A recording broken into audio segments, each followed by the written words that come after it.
Bismillahirrahmanirrahim.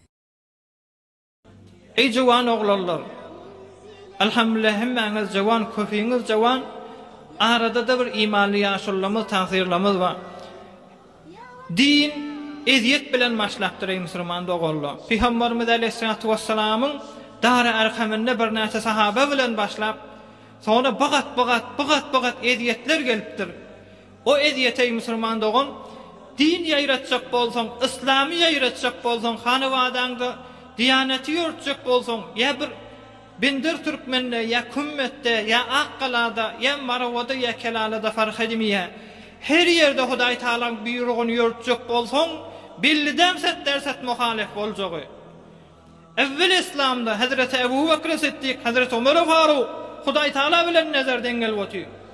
Fakat istirahatına muzahim boldy dip aýa inipdir.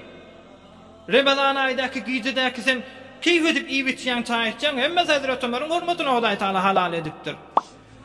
Onda da şu benne evvel İslamda eziyet bar berilipdir. Ne kadar hayır görýärlemişdik. Hazreti Ömer radıyallahu taala kan pozulup duran taýfalar birigipdir Hazreti Ömer'iň salahy bilen, ýaşulçylygy bilen. Emme eziyet beripdirler. Eziyet barada musulman dogallar Hudaý Taala näme diýär?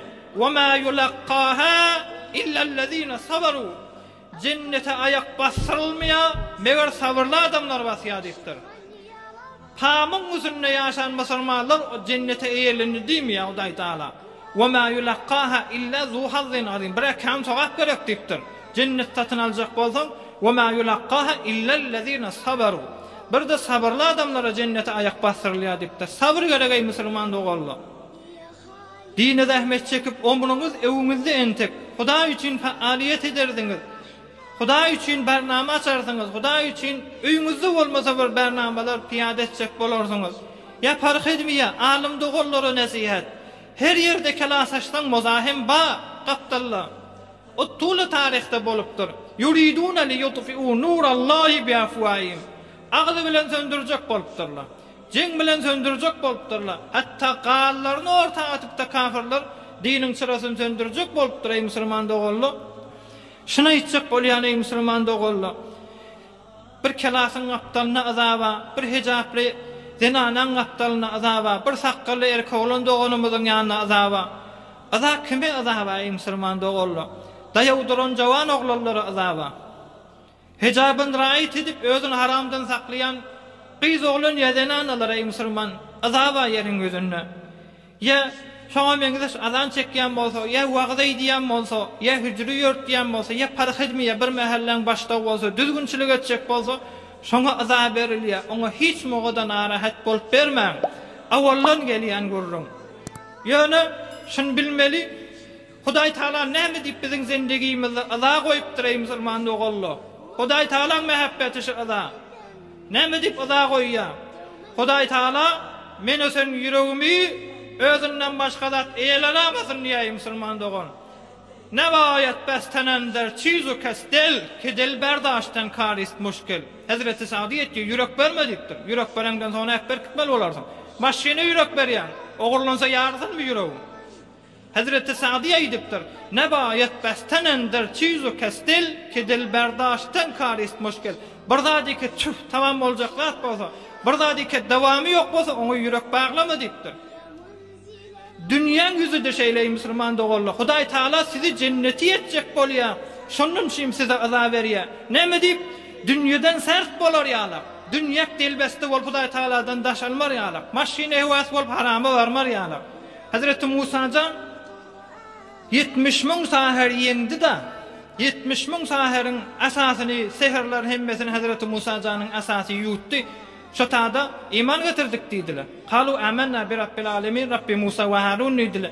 Şotada qala amantum lahu qabla an azana lakum innahu lakabirukum allazi allamakumus sihr fala uqatti'anna aydiyakum wa arjulakum min ijaza bermäkem iman getirdiňiz maňa diýipdir 70 000 saher ha. Siz saher bolsaňyz sizin güýçli dagyň seher diýipdir. Feron şey diýipdir. Sizin kiyini ýutýan bolsa şu güýçli bolýar da diýipdir. Hemmäňizi edam eder, ele ýalňyz keserin diýipdir Feron. Şonda näme jogap beripdirler? 70 000 saher iki musulman bopdyr, la zayra inna ila rabbina lamunqalibun. Biz Hudaýa var ýasypdyrlar. Ey musulman, ýeriň güzünde biz hoş söz eşitmezek eşitmäýlik. Biz zincirim Hudaý Taala hoş sözü cennetde teýýarlapdyr. Hudaý Taalaň özü bilen gepleşip ýaşamal. 124 000 peýgamber bilen gülüp ýaşamal. Olaň hoş sözü var musulman. Bir milletin hoş sözü bolsa gawy, bolman bilen narahat bolup bermäýlik ey musulman dogully. Biz garyp däl. Biz bay. Bizim Hudaýymyz var. Cennetin eýesi bolan Hudaý Taala bizinki. Bizim yüreklerimizde şo var. Her näme bolsun, her zat diýilsin. Şunna aýdyň musulmanlar. Ey musulman dogul aýtjak bolýan zadym şuňgusunny. Alim bol, garaçy bol fark etmeýär. Hudaýy etdiň. Hudaý Taala sen dünýäk delser dediýär. Kynçylyk berýär täke cennetden sawyýmar ýalak. Ey musulman dogul. Hemde ýene bir zat bar. Cenneti miwalan alamati. Kullama ruziqu minha min thamarati rizqan qalu hadha alladhi ruziqna min qabl wa utubihi mutashabiha. Cennetin miwalary yollan tagama hemişe dip awal aýtdyk. Ýöne yollan ýyzyany ýene bitýär. La maqtu'atin wa la mamnu'a. Kur'an-ı Kerimde aýtýar. Yollan ýene bolýar dipdi.